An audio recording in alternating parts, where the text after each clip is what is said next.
Assalomu alaykum, barchaga xayrli kun.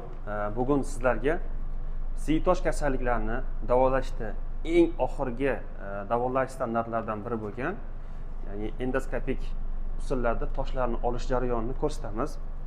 Bemorimiz ayol kishi, 50 yoshdalar. Ularning demak chap yuraklarida ikkita tosh bor. Toshlar doimiy og'riq chaqiradi, siydik yo'ldan qon keladi. Kamiga yetmaganda ularda yurak klapani almashtirilgan, operatsiya bo'lganlar bundan bir necha yil oldin. Shuning uchun doimiy ravishda qon suyultiruvchi dorilarni ichib turishga majburlar. Klapanga tromb yig'ilmasligi uchun. Tosh esa harakat qilganda, qattiq masalan bir og'ir narsani ko'targan paytda o'sha buyrakning ichini zararlab, o'sha doimiy ravishda peshobda qonning paydo bo'lishiga olib keladi. Bugun sizlarga ko'rsatmoqchi bo'lgan amaliyotimiz, operatsiyamiz bu o'sha siydik yo'llardan maxsus mana shunaqa egiluvchan endoskop yordamida toshlarni hech qanday kesmalarsiz olamiz. Bu bemorimizga bir haftadan ko'proq bo'ldi. 10 kun oldin siydik yo'liga stent qo'yilgan. Sababi siydik yo'l tor bo'lgani uchun mana shu maxsus endoskopning demak razmeri o'rtacha 7 mm bo'ladi diametri. Shu siydik yo'ldan erkin kirib borish uchun, ya'ni uni ichidan maxsus lazerni o'tkazamiz. Lazer mana bunaqa katta apparat bo'ladi. Bu lazer apparatini demak maxsus demak o'zini kichik ingichka tolali demak lazer tolasidan foydalanib shu endoskopni mana bu kameraga hozir ulaymiz. Shu kameraga ulagan holatda demak bemorda umumiy og'riqsizlantirish usulida narkoz beriladi hamda o'sha toshga borib toshlarni ekranda ko'rib turgan holatda mayda qum holatiga keltirib tashlanadi. Bemorga yana siydik yo'liga stent qo'yib ketiladi. 20 kun davomida barcha o'sha maydalangan qumlar, mayda zarrachalar tabiiy siydik yo'li orqali chiqib ketgandan keyin stent ambulator sharoitda olib tashlanadi, bemor toshdan qutiladi. Endi bu usulning o'ziga yarasha kamchiliklari ham bor. Har bitta usulda buni aytib ketishimiz zarur.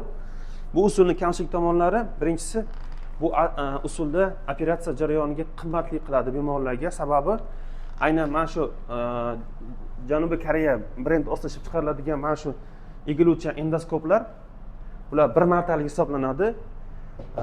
Shuning hisobiga bular qimmat turadi bu amaliyotga. Amaliyot narxini shu narsa oshirib yuboradi, to'g'risi. Ikkinchi kamchiligi demak bir martada operatsiya qilib bo'lmasligi mumkin. Mana hozirgi bo'layotgan amaliyotimizda ham ayolimizda, shu ayol kishida siydik yo'li tor bo'lganligi uchun biz endoskop bilan bittada qila olmasdan o'sha siydik yo'liga stent qo'yib, uni kengayishini kutib, mana 10 kunlar vaqt o'tgandan keyin endi ikkinchi marta amaliyotga olyapmiz. Bemorni demak 2 marta shu narkoz berishga sababchi bo'ladi. Yaxshi tomoni bemorda oldin aytib o'tganimdek, demak doimiy qon suyultiruvchi dorilarni iste'mol qilganligi uchun qonab ketish ehtimolligi yuqori. Buyrakdan masalan toshlarni teshib olish ham mumkin, ya'ni mini perkutan usullar olish mumkin, lekin bemorning qoni juda suyuq bo'lganligi uchun qon ketib qolishi hamda o'sha qonashni to'xtata olmasdan og'ir holatlarda, ba'zi holatlarda buyrak olib tashlanishiga to'g'ri kelib qolishi mumkin. Shunaqa risklarni, xavflarni inobatga olib turib bemorga demak egiluvchan endoskop yordamida toshlarni olish tavsiya qilingan. Bemor bizga Nukus shahridan kelganlar. Hozir xudo xolasa amaliyotni ko'rsatamiz. Amaliyotdan oldin mana operatsiyonda bo'lgan ba'zi bir narsalarni ham bemorlar tushunishi kerak. Ko'rsatmoqchi edim. Demak biz mana shunaqa maxsus lazerda ishlaymiz.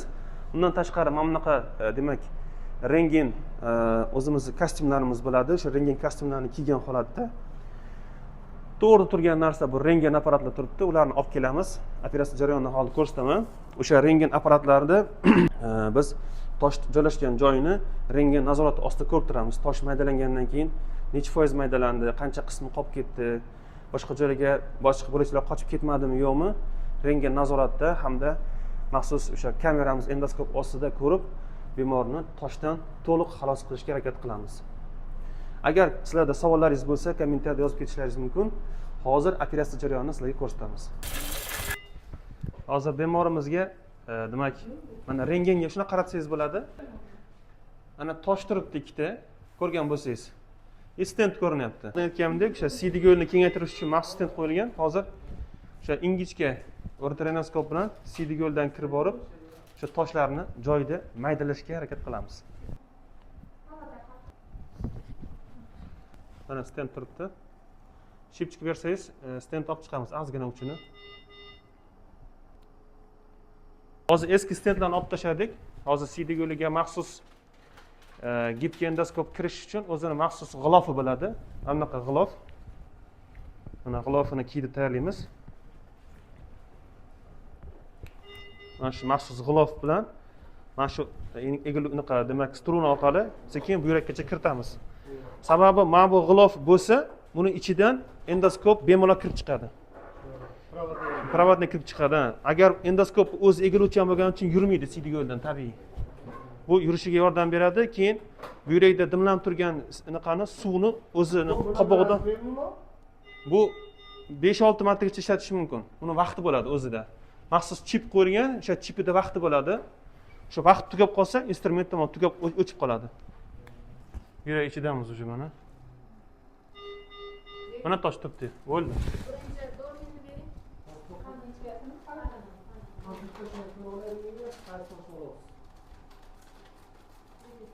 Mana toshga yetib keldik. Lazer bilan buni maydalaymiz buni. Hozir biz buyrak ichib turibmiz, mana buyrak ichib turgan tosh juda ham yallig'lantirgan buyrakning ichini. Bu rentgenda qarasangiz, mana endoskopni uchi borib toshga taqaldi.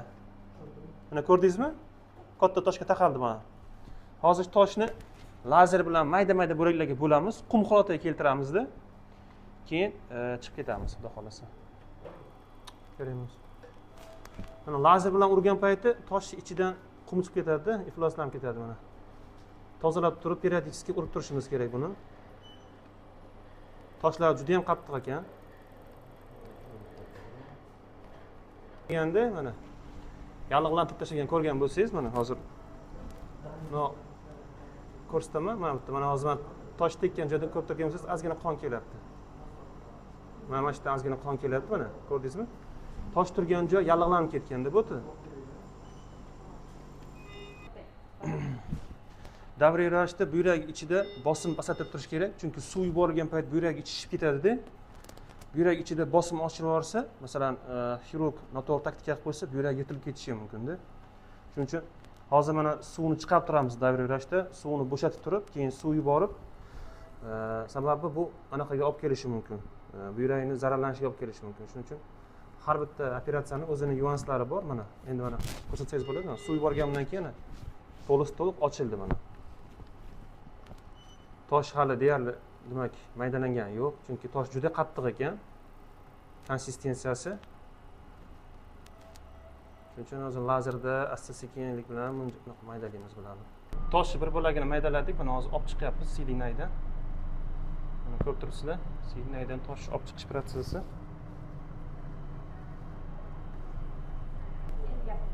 Tosh olingandan keyin mana shunaqa narsalar qoladi. Buni biz bezuar deymiz.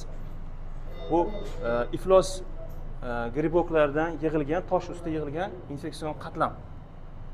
Buni albatta olib chiqib ketish kerak, sababi bu turaversa buyrakda vosparin chaqiradi. Asosiy eng yomon narsalardan biri shu. Mana hozir buyrak ichini tozalab qo'ydik, mana chashkaning ichini. Mana ko'rishlaringiz mumkin mana. Ishlar top-toza bo'ldi. Anaqa iflos yig'indilari bor, конечно. Bularni yuvib olib chiqib ketamiz endi.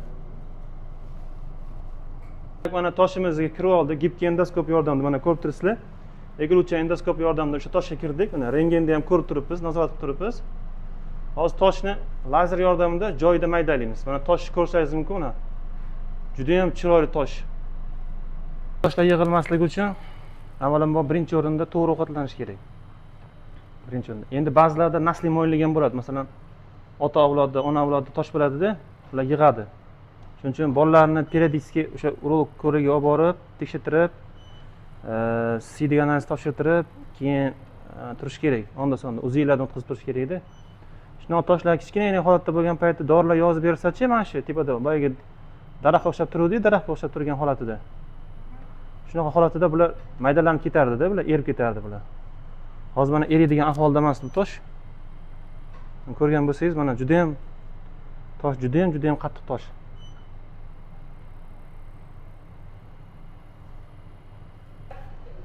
Rentgen ekranida dastlab toshlar bor edi, qop-qora ikkita, katta-katta. Toshlar hech qaysi qolmadi. Rentgenda ham nazorat qilib oldik. Hozir endoskopda ham mana kameradan ko'rishingiz mumkin. endoskopda ham chiqayotgan paytimizda tekshirib chiqib ketamiz hozir mana signal bilan birgalikda.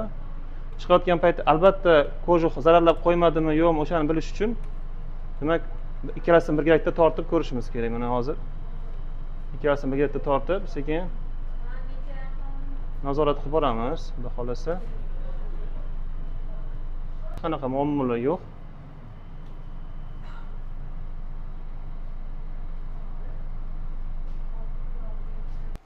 Mana shunaqa oddiy maxsus stent bo'ladi. Bu stentni operatsiyadan keyin hozir mana guvoh bo'ldingizlar, operatsiyada juda ko'p toshlarni mayda bo'laklarga bo'lindi qum holatda. Buni demak mana ikkita qovuzlog'i bor, bittasi qovoqda, ikkinchisi bu yerda turadi. Maxsus provodnik orqali yurakka kiritib, mana shuni qo'yib qo'yamiz. Bitta uchi bu yurakda, ikkinchi uchi qovoqda turib turadi. Bu operatsiyadan keyin примерно 20 kuncha tursa, bu yurak ichidagi barcha shlaklari tozalanib chiqib ketgandan keyin olib tashlasak, maqsadga muvofiq bo'ladi. Buni olib tashlash oddiygina stetskop bilan ambulator holatda olinadi. Ayollarda uretra keng va demak tor unaqa kalta bo'lganligi uchun buni hech qanaqa qiyinchiliklarsiz amalga oshirishga bo'ladi. Mana toshlari, mana ko'rishingiz mumkin mana. Bu toshlarni albatta bir qismi 50% dan ko'p qismi toshlarni biz lazer yordamida maydalab qum holatga keltirdik mana. Bu toshlarni albatta toshlarning tarkibini tekshiradigan demak analiz qildiramiz.